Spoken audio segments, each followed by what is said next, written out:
LSL misalnya. Oh, segmentasi saya adalah LSL. Berarti konten kita itu kemana yang kita pakai. Nah, kalau kita mau ke dating apps itu kalau kita menggunakan apa namanya, menggunakan akun organisasi itu sedikit aneh. Nah, menurut saya di sini adalah bagaimana konten ini dimanfaatkan menjadi produk dari organisasi yang bisa digunakan oleh PL maupun KL. Jadi gitu ya. Jadi KL tidak menciptakan apa namanya, membuat konten sendiri, PL juga tidak membuat konten sendiri, tetapi terstruktur bahwa satu konten dari organisasi yang sama menunjang pekerjaannya dan memaksimalkan penggunaan sosial medianya. Terkait dengan pertanyaan yang tadi, apa namanya, bagaimana sih kendalanya saat kita ini orang-orang ini punya banyak masalah, punya banyak ini dia pertanyaannya, wah kalau saya tes ini akurat nggak, kalau tes di sini akurat nggak, dan seterusnya dan seterusnya. Ini saya waktu di beberapa kesempatan mendapatkan kesempatan berkunjung ke organisasi teman-teman, berdiskusi dan sebagainya. Kawan-kawan itu mungkin sudah harus ada yang apa namanya, menyusun yang namanya frequently asked question. Jadi pertanyaan-pertanyaan yang sering dilontarkan oleh audiens kita di media sosial itu apa saja dan bagaimana menjawabnya. Ya, ini akan terkait dengan pertanyaannya Dio tadi yang ada tantangan di mana kalau ada informasi yang kontraproduktif itu bisa merusak apa namanya, konten yang sudah diterbitkan sebelumnya. Misalnya ada komen-komen yang kontraproduktif atau ada komen-komen yang tidak selaras dengan promosi-promosi kita. Nah, kalau kita punya daftar jawaban yang konsisten dan paten, itu kita bisa gunakan untuk yang namanya apa namanya, hal-hal yang sering diungkapkan atau ditanyakan oleh audiens. Satu lagi mungkin konten-konten untuk mengcounter hal-hal yang seperti itu, kita bisa mulai memikirkan konten-konten mengumpulkan mitos-mitos yang ada di masyarakat atau ada di audiens apa namanya, dunia maya itu seperti apa, dan mulai kita menyusun strategi bagaimana menajamkan pesannya. Terkait dengan misalnya apa namanya, yang tadi dibilang ada pelanggaran hak, ada yang lagi tren sekarang ya, mobil Trantisnya Brimob melindas ojol. Nah, apakah kita harus gunakan itu, momen itu untuk ini, ya tergantung kita pilarnya apa, kita tujuan bikin kontennya apa, dan seterusnya ya. Kalau itu dianggap perlu, ya saya tidak bisa melarang ya, Mbak. Tetapi balik lagi bahwa hal yang saat kita mau lakukan sesuatu di sosial media, sekali lagi konsistensi branding kita juga harus pikirkan. Oke, sebelum saya lanjut, ini ada yang raise hand. Siapa tadi yang raise hand? Hah? Aldi udah turun tangan. PKBI Jawa Timur tadi Pak. Oh, PKBI Jawa Timur, silakan. Ya, PKBI Jawa Timur tim. Monggo, monggo. Baik, halo Kak. Ya, silakan, monggo. Oke, Kak mau tanya nih, sebenarnya kalau di Yayasan Spirit ya, untuk alat ataupun ya alat sih yang digunakan untuk bermedia itu apa aja sih, boleh di-sharing nggak Kak gitu? Alat atau platform? Alat, mungkin alat dan bahan kali ya. Kayak misalnya pakai untuk ngeditnya apa aja, untuk nyari Oh, oke. gimana, Iya, iya, sebentar. brainstormingnya gimana mungkin. Oke, sebentar. Baik, baik, baik. Oke, Kak. Oke, terima kasih. Ada lagi pertanyaannya? Hanya itu? Sudah, Kak. Itu aja. Iya. Oke. Ada lagi? Siapa lagi nih? Ada pertanyaan di chat? Nggak ada? Oke, baik. Kalau terkait itu nanti kita di slide berikutnya akan kita apa namanya jawab pertanyaannya ya. Kita di sini dulu. Oke, nah kawan-kawan sekali lagi jenis konten apapun itu kalau bisa konsisten dengan pilarnya. Jadi konten ini kan ada konten yang kalau kita mau narasikan menjadi karosel itu tidak bagus ya, terlalu panjang dan seterusnya. Tapi ada juga konten yang ini kalau mau dibahasakan secara bahasa Indonesianya kayaknya kaku. Ini kayaknya harus lewat live tanya jawab live melalui live ya seperti itu. Jadi dalam menentukan itu kita sudah ada punya informasi. Audiens kita itu kecenderungannya seperti apa? Ada tadi disampaikan ada orang cuma nonton aja tapi dia nggak berpartisipasi aktif saat acara itu berlangsung. Setelah acara itu berlangsung, baru dia DM. Jadi perilaku-perilaku ini juga dari audiens kita juga harus sedikit memahami. Dari situ kita bisa melihat dalam melakukan evaluasi nanti di slide berikut akan ada evaluasi. Kita bisa lihat bahwa oh ternyata audiens kita ini dia cuma lihat, dia tidak ada interaksi. Tapi begitu kita lihat DM, kita lihat message-nya, dia paling sering message. Jadi kan orang karakter orang kan kita tidak bisa tentukan ya, masing-masing orang punya karakter.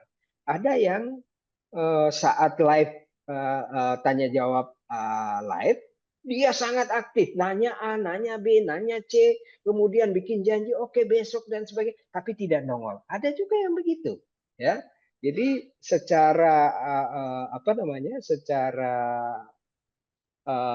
karakter masing-masing audiensnya itu kita harus pahami juga. Oke, bentar saya ini mau lowbat. Ya silakan. Ada yang angkat tangan? Tidak?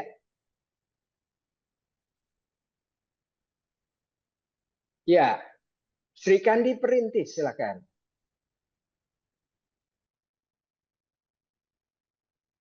Silakan. Dari Sri Kandi Perintis, gimana? Nah, ya selamat sore Kang. Ya. Ya di sini saya cuma ingin sharing berbagi pengalaman karena dulu sampai sekarang tuh saya kalau mau informasikan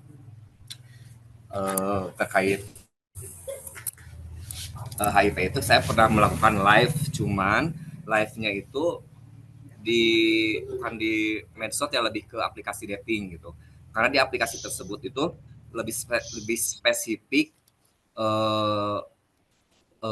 alurnya itu LSL semua gitu. Sementara kalau di Facebook tuh publik gitu. Jadi saya belum pasti kalau pertemanan saya di Facebook itu belum tentu LSL semua gitu. Makanya dari situ saya lebih aktif di aplikasi dating di yang ada lah di Hornet, kayak Wala, Grindr Jadi itu. pakai akun pribadi tapi ya. Betul. Karena di Ya. situ sudah ya lebih spesifik, udah yakin gitu kalau misalkan yang online itu memang komunitas semua gitu. Tapi di Facebook juga saya sering mendapatkan informasi dari medsosnya lembaga sekali perintis, di mana sering men-share informasi HIV dan sebagainya ke setiap Facebook PL gitu. Nah dari situ saya men-share ulang lagi di Facebook saya ke pertemanan saya yang ada di grup gitu. Ya, Sementara itu aja yang bisa saya sampaikan, Kang. Terima kasih. Oke, terima kasih. Dari PKB Riau. Oke, terima kasih Mas Dayan. Sebelumnya saya izin mau bertanya terkait sebenarnya kan PKB Daerah Riau sudah melakukan terkait secara aktif melakukan publikasi ke media sosial, baik itu Instagram, TikTok, YouTube, dan website. Nah, mungkin yang mau kami tanyakan terkait ketika kami melakukan mungkin di media sosial itu kami melakukan upaya publikasi isu ataupun pemberian edukasi, tapi ternyata mendapat penolakan dari pihak eksternal baik perorangan maupun dari institusi lainnya. Nah, baiknya itu strategi yang tepat dalam merespon terkait hal itu apa ya, Mas? Itu yang ingin kami pertanyakan Maksudnya gitu. kontradiksi. Bisa kasih contoh nyata nggak salah satu Ya, kasus? nah, misalnya kami publikasi terkait penggunaan kondom, misalnya pemakaian kondom, tapi ada dari misalnya akun-akun lain yang mencoba untuk menyerang akun kami. Kalau misalnya kondom ini tidak sesuai dengan prinsip mereka, nah itu respon apa yang sebenarnya harus kami berikan ke audiens-audiens yang kami kayak gitu. Itu sih, Mas. Terima kasih. Oke, baik. Jadi ini kurang lebih sama ya dengan tadi yang ada postingan atau konten kita yang kita terbitkan di salah satu media sosial kita, tetapi mendapatkan komentar atau mendapatkan tanggapan yang kontraproduktif dari pihak lain atau akun lain yang bisa jadi dia langsung komen dan seterusnya dan seterusnya. Kalau di kebijakan di Spiritia yang kami lakukan ada dua, ya. Kalau itu kita lihat apa namanya, kita coba telusuri, kita lihat akun ini itu kebiasaan dia bersosial media seperti apa. Kita coba telusuri dia. Kita lihat ya, akun media sosialnya. Kalau memang dia memang kerjanya hanya seperti itu, ada konten-konten yang begini di counter dan seterusnya, yang bisa kita lakukan kalau di Spiritia adalah satu, kita delete komennya, kita blok, kita tutup, kita blok akun dia. Itu salah satu. Karena mengcounter orang-orang seperti itu akan buang waktu, ya, dan kita akan tersita.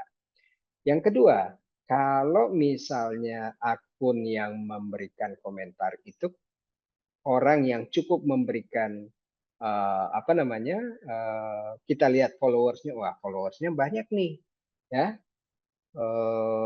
Kemudian isi atau konten yang di akun dia itu akun-akun yang cukup Nah, yang kita bisa lakukan adalah counter informasi itu dengan fakta. Misalnya ada jurnal, ada pernyataan, atau ada apa namanya, kita bisa misalnya meng-create satu acara yang terkait untuk menjawab atau mengcounter kembali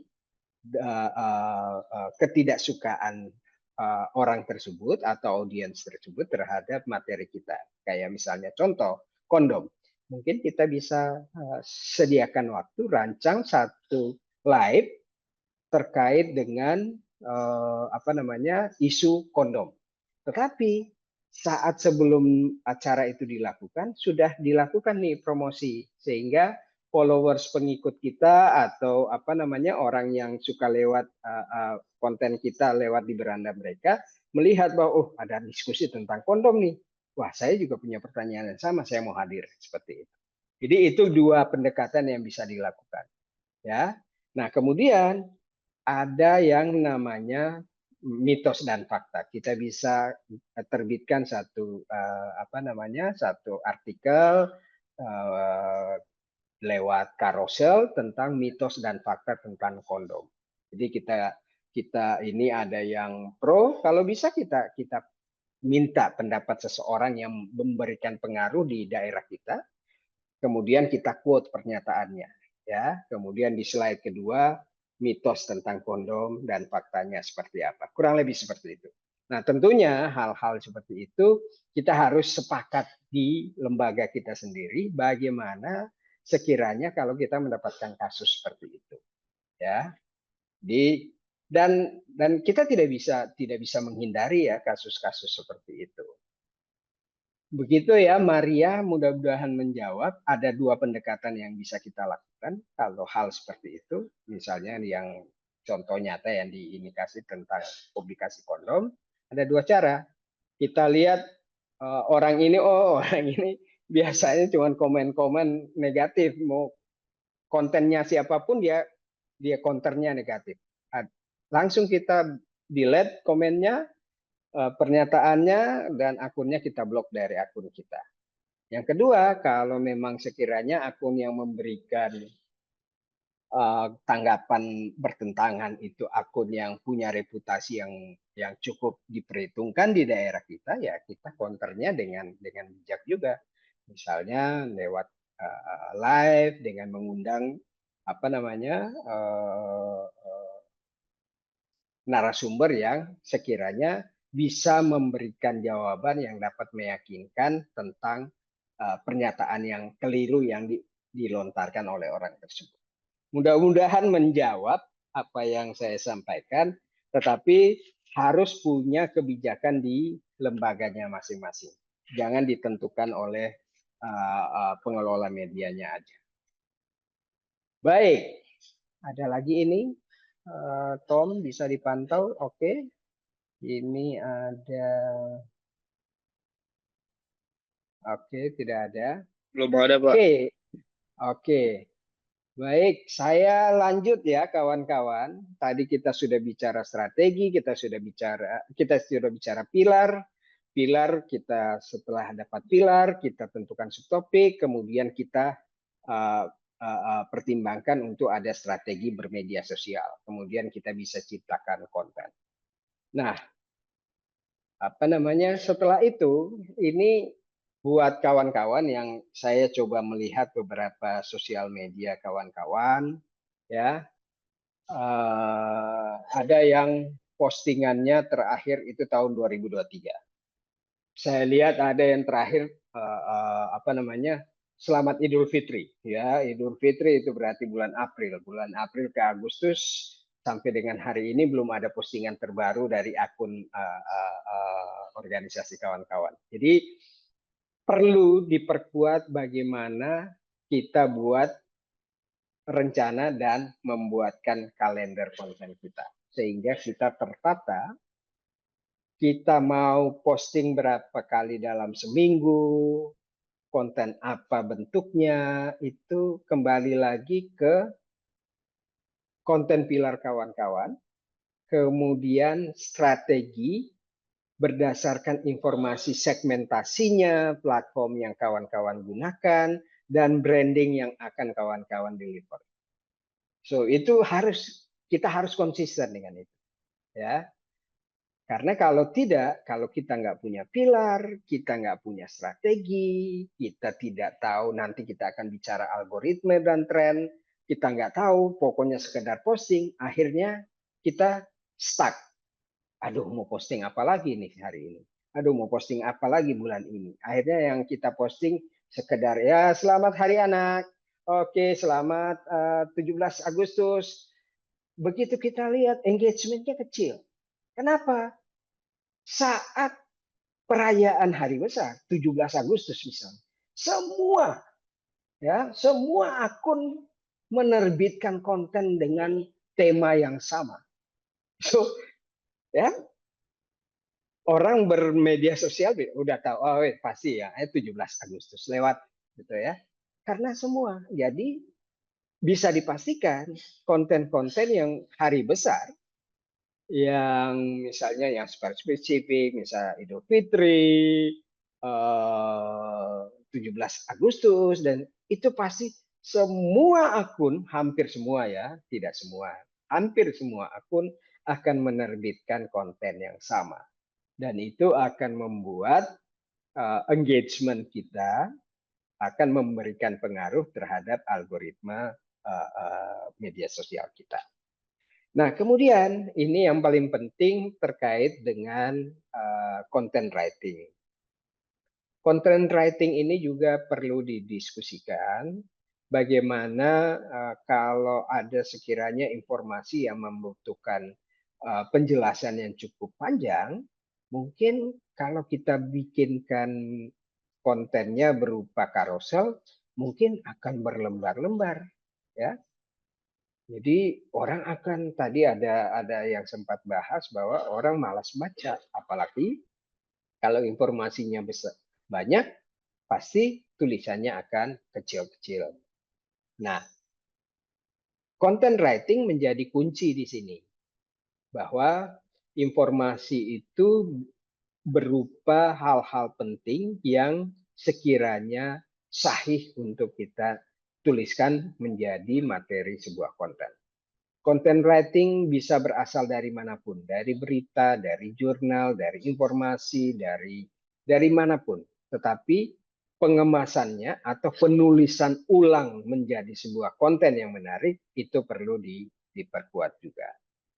Nah, kemudian ini lebih kepada algoritma ya. Penggunaan kata kunci sekarang berbanding dengan hashtag, itu hashtag sekarang sudah tidak terlalu sudah tidak terlalu berpengaruh di dalam algoritma media sosial.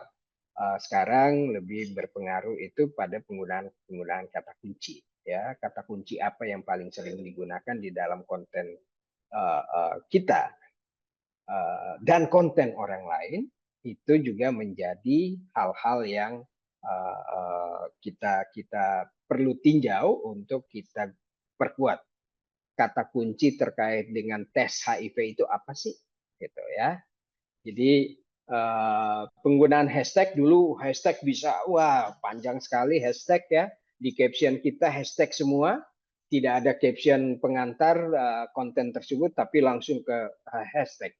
Itu saat ini sudah tidak terlalu berpengaruh banyak. Oke, kalau tadi saya bicara tentang ada di bio-nya misalnya DM untuk informasi selanjutnya. Jadi ini kalau di media sosial, kalau di rata-rata akun yang ini strategi marketing di sosial media sebenarnya ya. Jadi bagaimana orang yang kita harapkan itu bisa mengambil tindakan saat pesan kita melalui konten kita itu kita naikkan. Jadi kalau kita berharap mereka tes, berarti konversinya harus tes. Orang yang mengakses tes, orang yang menindaklanjuti informasi tentang bagaimana dia mau tes, ya. Atau orang yang misalnya konversi yang kita harapkan atau call to action yang kita harapkan ke audiens kita, misalnya setelah konten kita naikkan, ada tindakan yang mereka ambil, misalnya akses tes HIV mandiri misalnya, ya, SHM misalnya. SHM itu apa? Istilahnya SHM itu? Hah? Ya, apa? Screening HIV mandiri, ya, oke. Jadi kita sudah harus tetapkan ya konten kita CTA-nya apa gitu. Kalau kita mau, kan kawan-kawan ini penjangkauan ya. Oke, jadi misalnya CTA-nya oke, akses kondom. Kita tetapkan saat kita naikkan konten itu, CTA-nya kita tetapkan misalnya konten, orang yang akan akses kondom. Nah, kalau setelah kita tayangkan konten tersebut, ternyata tidak ada CTA-nya, kok sepi, tidak ada yang DM minta kondom, tidak ada yang DM minta SHM misalnya, berarti bisa jadi kita postingnya bukan di waktu yang tepat, atau pengemasan kontennya yang keliru, atau CTA-nya tidak tegas, dan seterusnya. Jadi ini bisa kita lihat dari konten kita, keberhasilan konten kita. Jadi kalau branding kita konsisten, biasanya konversi bisa kita dapatkan dari yang tadinya interaksinya melalui online menjadi interaksi atau tindak lanjut secara offline. Dan itu berarti kawan-kawan akunnya kredibilitasnya diperhitungkan oleh audiens, ya. Satu lagi CTA atau conversion itu misalnya kita berharap ada kunjungan lanjutan di web kita. Cek web kita misalnya. Itu CTA juga bisa kita ukur, ya. Jadi CTA atau conversion yang kita harapkan dari konten kita bisa tentukan dari awal. Sehingga sekali lagi karena kita bicara tentang pemanfaatan media sosial, tidak hanya sekedar posting konten. Nah, sudah waktunya kita berkuantum ria nih, berpindah melihat konten-konten kita bukan sekedar kita konten aja, kita bukan sekedar posting konten, tapi ada sesuatu yang kita hasilkan untuk menunjang pekerjaan-pekerjaan harian kita. Tentunya ya berharap orang ada jangkauan baru, ada tes baru, ada rujukan lanjutan dan seterusnya dan seterusnya. Oke, nah ini bicara tren sosial media. Di 2025 ini tadi ada pertanyaan ya. Sekarang tren penggunaan video pendek. Jadi konten dengan menggunakan video pendek ini akan meningkatkan jangkauan dan engagement dengan audiens kita. So, jadi kalau akun kawan-kawan selama ini kurang jangkauannya, kemudian reach-nya sedikit, ya, followersnya kurang, engagement-nya rendah, mungkin sudah waktunya kita pertimbangkan untuk mulai membuat konten video pendek dalam bentuk real. Kemudian sekarang lagi tren sekali penggunaan AI, ya. Nah, kalau ini sekaligus untuk menjawab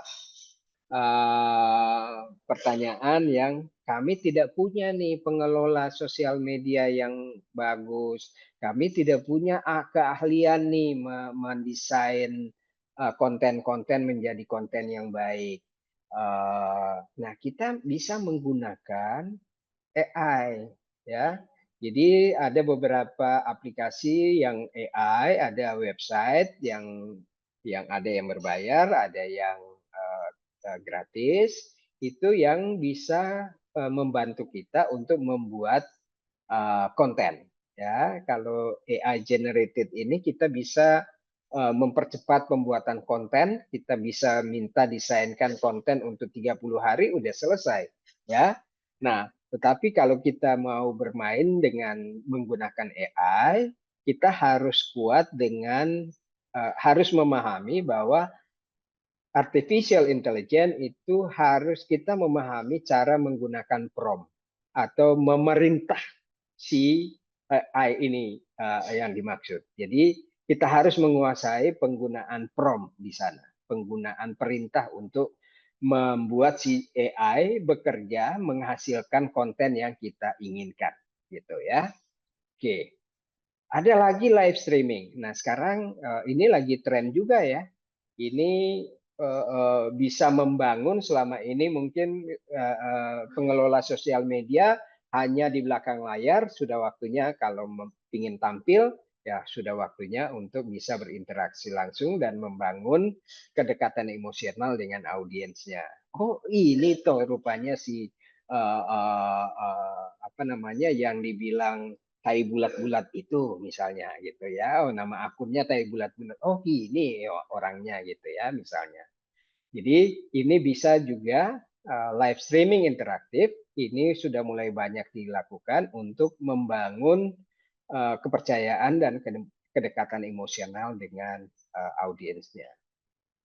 Satu lagi tren yang kawan-kawan bisa gunakan adalah tren kolaborasi, tren kolaps ya istilahnya. Jadi kalau kawan-kawan sekiranya mungkin bisa dilihat ya akun-akun yang kawan-kawan follow itu mana yang berpotensi bisa kawan-kawan jadikan kolaborator ya. Jadi kalau sekiranya dia pendukungnya, ini pendukungnya 10.000, ini bisa jadi orang yang kita ini kolaborasi ya, gitu.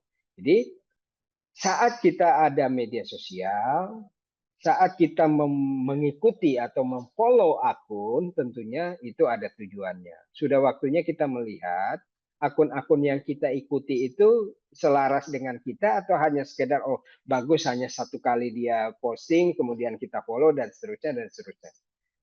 Ada peluang akun-akun yang kita follow atau yang belum kita follow yang sekiranya punya pengikut banyak, kita bisa follow dia dan kita bisa konten kita bisa kolaborasikan dengan dia. Ini untuk meningkatkan efektivitas dan keterjangkauan dan untuk mendapatkan pengikut baru. Jadi kalau kawan-kawan akunnya followersnya masih sedikit, mungkin konten-konten yang dihasilkan bisa kolaps dengan akun yang diikuti, gitu ya. Nah, sekarang juga ada grup ya di samping WhatsApp grup, ada IG sekarang kita bisa bikin IG grup ya, yang dimana bisa kita gunakan untuk misalnya melakukan survei, melakukan update informasi, layanan yang terbaru dan seterusnya dan seterusnya. Jadi di Instagram sekarang ada ada grup ya, kita bisa create grup antar followers kita. Di sana kita bisa bikin polling, kita bisa bikin survei. Kira-kira jam berapa ya layanan yang menurut Anda sesuai dengan waktu kerja Anda misalnya. Ya, jadi kita bisa berikan pilihan misalnya jam 5 sore, jam 7 sore, dan seterusnya, dan seterusnya. Dari situ kita bisa gunakan juga itu. Jadi ini tren yang berlaku di media sosial. Nah, konten-konten kita jangan ikut tren yang aneh-aneh juga. Sekarang itu apalagi di TikTok ya, semua orang wah velocity ya. Kalau udah cocok bisa check in ke kamar misalnya begitu.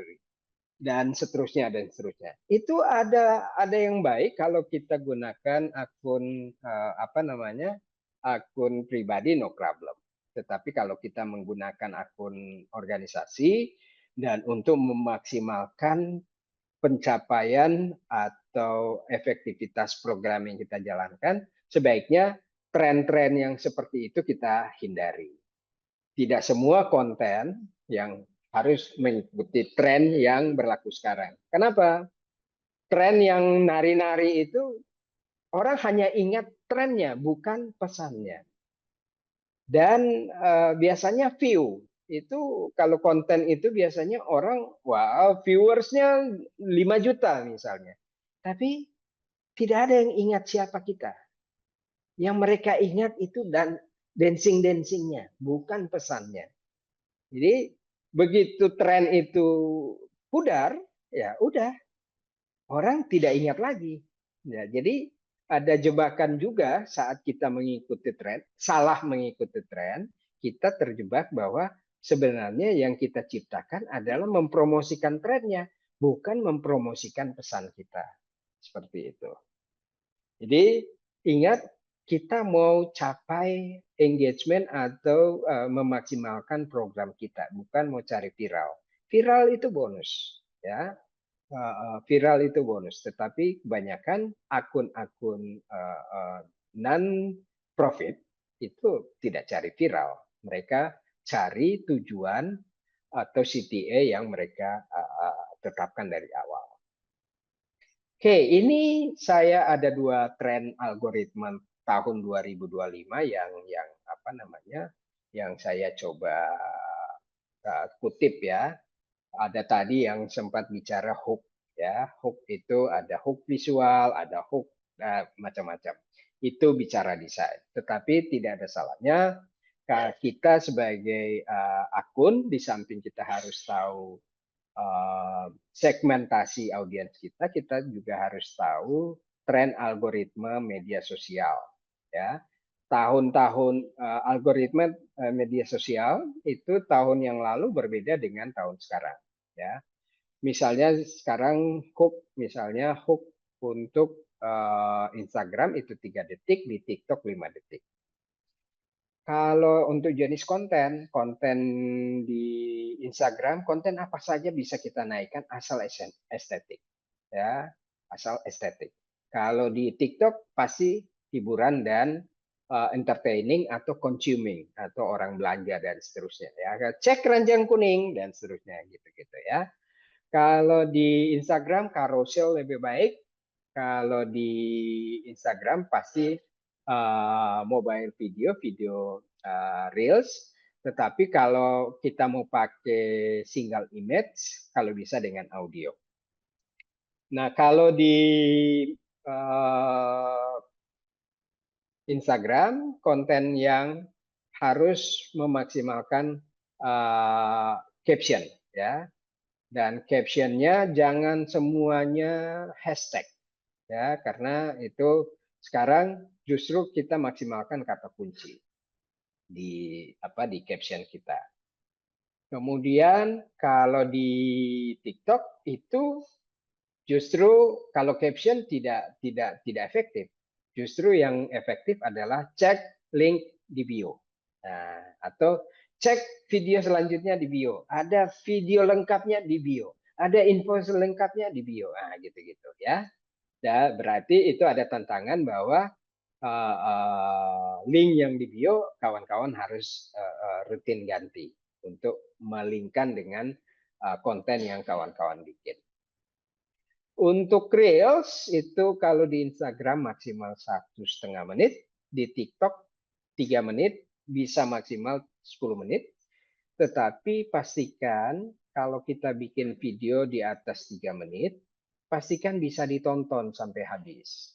Karena kalau tidak ditonton sampai habis, justru itu akan merusak algoritma video itu sendiri atau konten itu sendiri. Jadi orang hanya bertahan di video kita bikin 10 menit. Ternyata orang yang nonton paling banyak itu hanya di detik pertama. Jadi di samping algoritmanya hancur, tidak FYP, akhirnya kita sia-sia bikin video. Ya, sudah repot-repot bikin desain, bikin edit, wah berhari-hari nggak tidur, begadang, akhirnya justru engagement-nya atau reach-nya atau analitik yang lainnya jelek, ya. Jadi itu kita pertimbangkan juga. Secara audio untuk Instagram tidak wajib, tapi ya namanya tidak wajib ya, kalau mau pakai boleh, tidak pakai juga tidak apa-apa. Kalau TikTok wajib, kudu, harus. Jadi untuk audio, penggunaan musik itu wajib kalau kita menggunakan audio. Oke, nah sekarang kita bicara evaluasi. Tadi kita bicara sekilas tentang, wah saya udah posting tapi tidak ada orang yang DM, kok CTA-nya kita berharap orang akses tes, tapi kok tidak ada yang menghubungi untuk tes. Kita berharap ada orang ambil kondom tapi tidak ada ambil kondom, kita tidak bisa evaluasi. Mungkin bukan kontennya yang ini, tetapi bisa jadi kita tidak memahami audiens kita. Kita tidak memahami tren atau segmentasi audiens kita. Ya. Oke. Nah, dalam memantau efektivitas konten-konten kita bisa pakai metrik, ya. Mau dari segi jangkauan, dari sisi engagement, keterlibatan, interaksinya, CTA-nya, umpan balik, komen, dan seterusnya, itu kita bisa lihat itu. Pakai apa? Ya, alatnya bisa pakai analitik bawaan dari platform masing-masing, bisa dilihat dari Facebook itu punya, ya rata-rata Meta punya untuk ini. Kalau tidak punya bisa pakai Google Analytics untuk ini. Google Analytics bisa sangat baik untuk web ya, atau bisa juga menggunakan Metricool ya. Metricool ini kalau Spiritia pakai Metricool, jadi di samping bisa memantau efektivitas web kami juga bisa melihat efektivitas media sosial kami. Impact kita bisa lihat, kita bisa tentukan dari awal impact ini ya. Misalnya impact ini konten kita tentukan dalam 6 bulan pertama ini kita berharap ada tingkat partisipasi yang baik dari audiens kita, ada jumlah SHM yang diakses, ada tes yang dilakukan, atau kasus IMS yang dilaporkan, atau rujukan yang terjadi, itu kita bisa tetapkan di awal. Kemudian kita ukur dari konten-konten kita, ya. Konten dalam mendesain konten kita pakai pilar, kita kembangkan subtopik, kita lihat segmentasi audiens kita, perilaku audiens kita, jam aktif audiens kita, baru kita tentukan impact. Baru 6 bulan kita lihat, dalam 6 bulan terakhir, apakah impact yang kita tetapkan di awal tercapai atau tidak. Ya, dan itu bisa dievaluasi dan seterusnya. Oke. Pesan yang bisa dibawa pulang untuk kawan-kawan semua adalah terutama untuk untuk SSR dan SR, bahwa media sosial, kalau kita tidak pakai media sosial kita ketinggalan ya, karena sekarang semua sudah pakai media sosial. Kita mau edukasi, kita mau advokasi, kita mau community mobilization ya, kita mau lakukan penjangkauan, kita mau lakukan apapun sekarang bisa dilakukan dengan media sosial. Tentunya media sosial banyak, pintar-pintar kita memilih platform yang kita gunakan. Tentunya di daerah tertentu penggunaan X itu tidak banyak, tetapi lebih banyak orang menggunakan Facebook. Oh, platform A lebih baik digunakan dibandingkan platform B misalnya. Sekali lagi, kalau belum punya pilar, tentukan pilar. Kalau sudah ada pilar, kita lihat sudah tajamkah, sudah sesuaikah pilar kita dengan tujuan program kita atau organisasi kita. Kemudian kita bikin jadwal, kita bikin kalender, ya. Tentunya saat kita mau posting atau mau bikin konten, kita harus paham audiens kita siapa dan relevansi konten dengan mereka apa. Sehingga ada interaksi dan kita bisa evaluasi semua.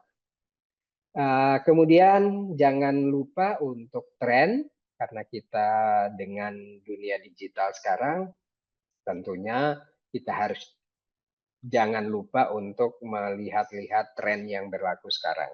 Contoh ya, sekarang itu kalau kawan-kawan yang biasa menggunakan ada konten yang diposting ya atau diiklankan ya, itu sekarang trennya berubah.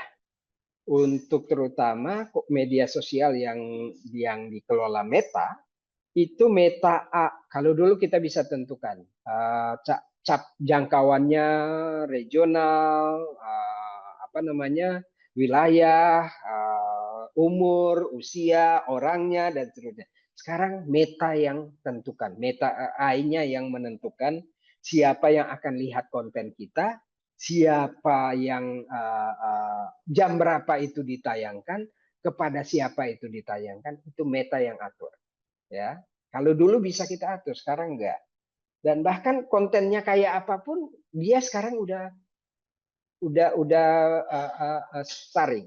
Ya, jadi kalau konten kita dianggap tidak sesuai, kita tidak bisa posting konten tersebut. Ya, maka kita juga harus sesuaikan diri. Sekarang bukan siapa audiens kita lagi, tapi perilakunya seperti apa.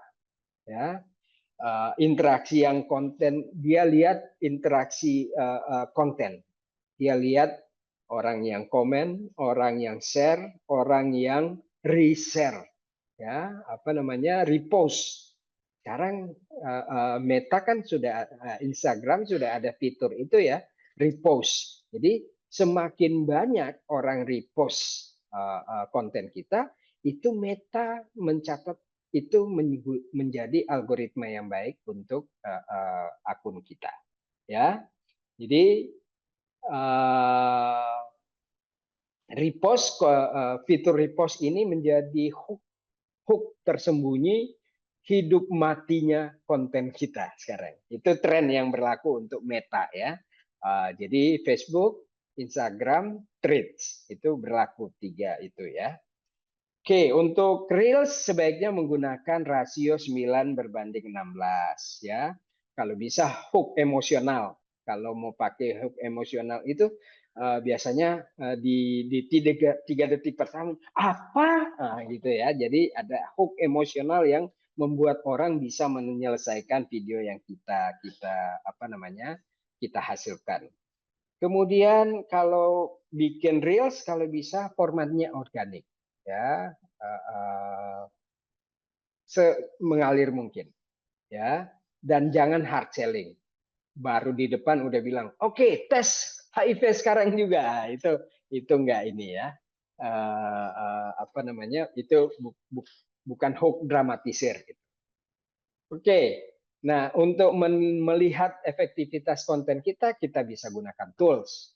Kalau tidak bisa gunakan tools, kita bisa survei kecil-kecilan di WA group, bikin polling ya, bagaimana tanggapan Anda dengan media sosial kita dan seterusnya dan seterusnya. Jangan lupa Spiritia bisa dimintakan dukungan untuk bagaimana caranya kita menggunakan tools dan melakukan evaluasi media sosial kita. Jangan lupa terus belajar seiring dengan perkembangan zaman dan kalau tidak maksimal sekarang bukan berarti besok tidak akan maksimal ya. Oke, sekarang saya dibilang baterai low, ini berarti ini saya. Oke, silakan. Ada pertanyaan, ada komentar, saya persilakan. Silakan. Saya stop sharing ya. Halo Mas. Iya, silakan. Dari Akbar Sumbar ya, betul ya? Iya, terima kasih banyak penjelasannya Mas Dayan. Luar biasa sekali. Apresiasi yang luar biasa juga untuk Instagram Spiritia karena selalu memberikan edukasi pelajaran buat kita bersama. Kita banyak belajar dari sana, meniru warna dan desain-desainnya. Baik, pertanyaannya adalah terkadang kita membuat reels kan ya untuk di Instagram. Jadi kita ada musik, ntar kita upload ke Instagram. Setelah beberapa hari akan keluar kata-kata melanggar hak cipta karena musiknya tidak sah. Nah, itu bagaimana solusinya? Apa memang kesalahan kita karena membuat di CapCut atau di Canva sehingga dipindahkan ke Instagram Reel? Terima kasih Mas Dayan. Oke, jadi kita lupa mungkin mencontreng, ada bagian yang harus kita contreng yang menyatakan bahwa klaim musik ini sudah kita klaim. Jadi ada bagian bawah sebelum kita rilis konten tersebut, ada bagian bawah yang berupa deklarasi tentang penggunaan musik yang kita gunakan di konten kita. Nah, itu harus dicontreng. Kalau tidak dicontreng, itu dalam beberapa hari itu pasti akan langsung di take down sama TikTok itu sendiri. Jadi jangan lupa ya, itu harus sampai ke bawah kita lihat untuk mencontreng, ada bagian deklarasi yang harus kita contreng terkait dengan penggunaan musik ya. Jadi kalau kita menggunakan audio kita pun kita harus audio suara ya, misalnya orang bercakap-cakap, itu kita harus contreng itu bahwa itu memang sudah kita klaim sebagai sudah sah kita gunakan. Ya. Oke. Semoga menjawab ya. Silakan. Ada Pak. Ya. Silakan Zai. Assalamualaikum, selamat sore Pak. Izin bertanya. Ya. Terima kasih sebelumnya atas edukasi tentang masalah penjangkauan di media sosial ini. Sangat-sangat luar biasa. Salut banget pokoknya lah. Dan juga izin bertanya Pak, saya Pak, kan Pak ada dua siapa? macam. Pak siapa? Pak Dayat. Tidak ada kepala sekolah di sini. Oh, Akang aja ya, nggak apa-apa. Jangan Pak ya, terlalu berat bebannya kalau jadi Pak. Oke, panggil Akang apa Mas? Akang aja deh. Apapun asal jangan Pak. Oke, Akang Dayan. Jadi gini, sebelumnya kan ada dua macam aku untuk masalah pengedukasi dan juga penjangkauan. Ada yang di TikTok, Facebook, dan juga di Hornet, dan juga di Wala. Tapi selain itu juga aku punya kayak grup khusus grup diskusi di WA gitu kan. Nah, untuk andalannya di fokus grup WA ini, awalnya kan membernya kan penjaringan dari media sosial yang lainnya seperti TikTok, seperti Facebook, dan juga apa namanya tuh? Hornet dan juga Wala gitu kan. Tapi kalau di fokusnya di WA ini, saya buatnya untuk mengedukasi berdasarkan literasi yang artinya kan informasinya berparagraf-paragraf gitu kan Pak. Yang mana juga tujuan saya kok memberikan edukasi ini tuh agar sadar dulu gitu kan. Tapi yang jadi masalah yaitu para member itu tidak mau membaca gitu kan. Akhirnya diabaikan dan akhirnya nggak tahu sampai sekarang udah dapat marwahnya belum dari edukasi tersebut gitu. Apa yang harus saya bisa lakukan agar edukasi yang memang berbasis ilmiah ini, berbasis penelitian ini, yang emang notabene manfaat kepada semua member tuh bisa diterima, seenggaknya dibaca dulu lah. Itu seperti itu Pak.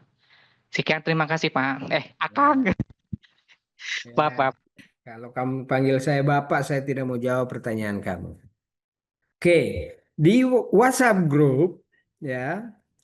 WhatsApp group itu sulit kalau kita menuliskan kalimat yang panjang-panjang ya. Akhirnya read more, panjang sekali. Orang nggak akan baca. Ya. So itulah pentingnya yang namanya tadi saya jelaskan sedikit tentang content writing atau penulisan konten. Jadi inti-intinya saja. Nah, kalau anggota WhatsApp grup kita tidak tertarik membaca pesan kita, sudah waktunya kita ubah WhatsApp grup menjadi undangan-undangan untuk live IG misalnya atau live TikTok misalnya. Jangan lupa kita ada live tentang tanya jawab kali ini, minggu ini topiknya tentang jarum suntik tumpul misalnya. Nah, itu kita bisa mulai gunakan. Jangan paksakan kalau member kita tidak baca, baru kita frustrasi sendiri. Jadi sudah waktunya kita memikirkan bahwa oke, WhatsApp group ini sebagai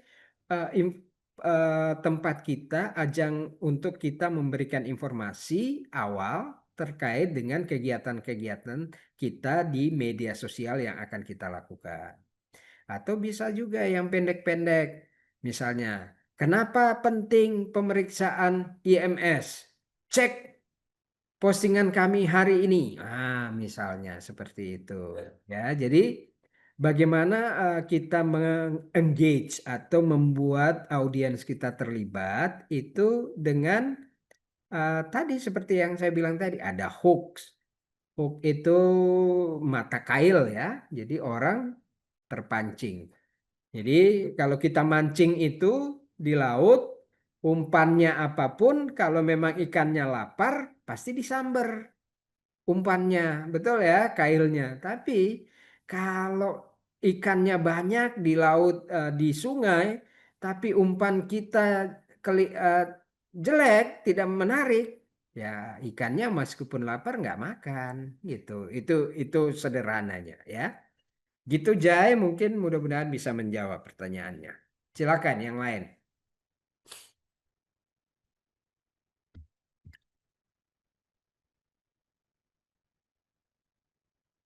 Ada itu siapa itu? Polisi pembunuh. Wah, itu menarik itu ya. Kalau di sini tagline-nya bukan polisi pembunuh, tapi aparat keparat. Asik ya, beda ya. Sama pesannya tapi lebih kuat yang mana? Silakan dinilai. Gimana? Ada pertanyaan? Tidak ada? Ada yang raise hand kah? Nggak ada? Nggak ada, Pak. Oke. Ini ada apa ini? Nggak ada, Pak. Dari Lupa. Ari Akbar Sumber tuh, Pak. Iya. Dia punya usul, kita butuh pelatihan desain menarik. Cara Oke. editing Ini gitu, Pak.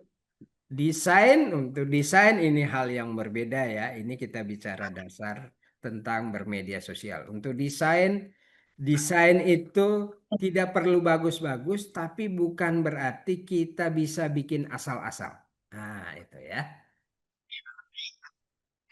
Oke, nanti ditampung, nanti didengar sama Mas Yusuf tentang usulan tentang membuat desain. Oke, baik. Kalau tidak ada pertanyaan lagi, saya kembalikan ke Mas Yusuf. Silakan Mas Yusuf. Atau Mas Luki. Silakan Mas Luki.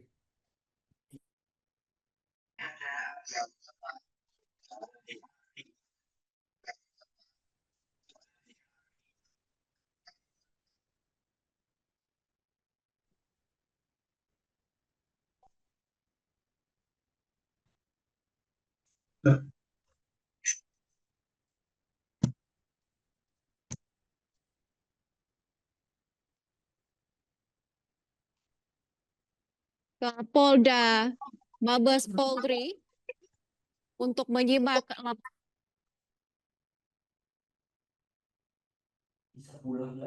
Pak Luki itu lagi nonton berita bagaimana itu? Pak Luki nggak ditangkap kan? Suaranya hilang-hilang. Oh. Ya, nggak usah Mas pakai. Rais nanya, Mas Rais.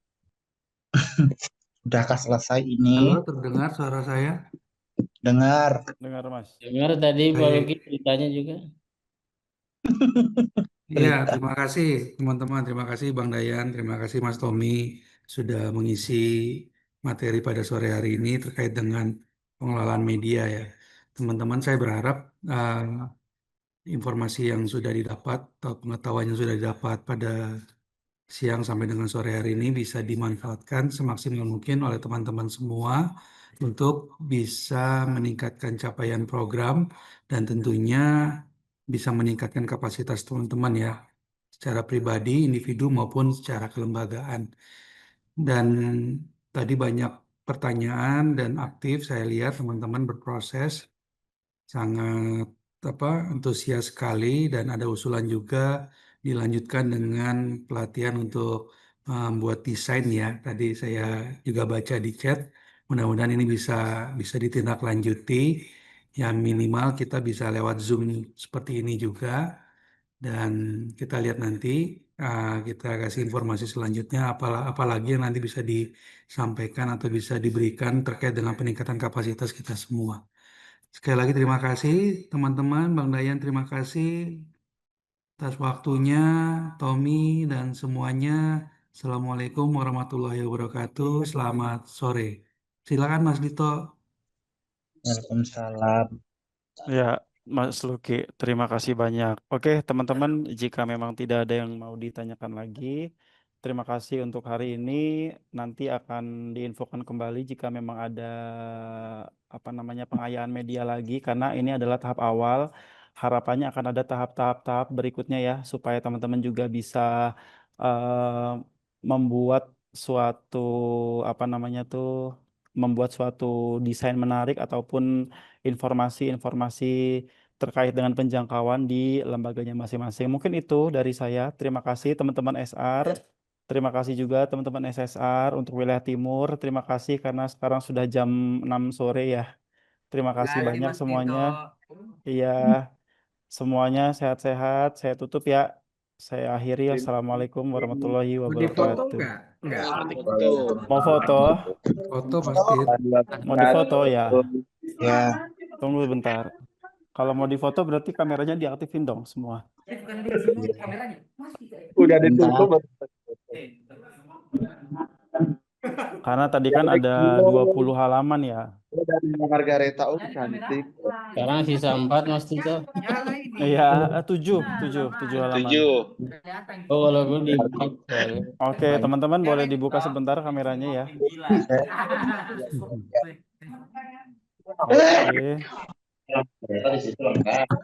Oke, teman-teman saya ambil gambar ya. Halaman 1. 1, 2, 3.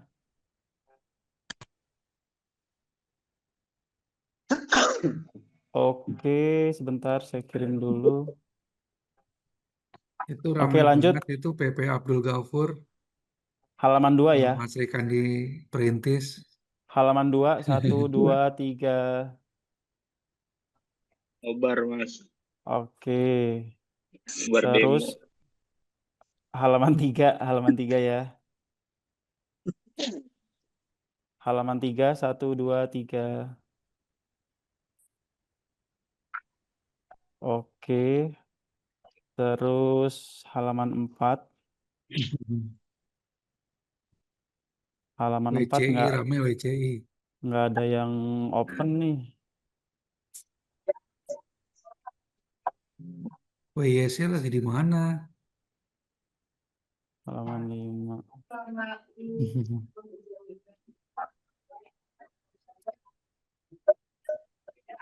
Sudah, Mas.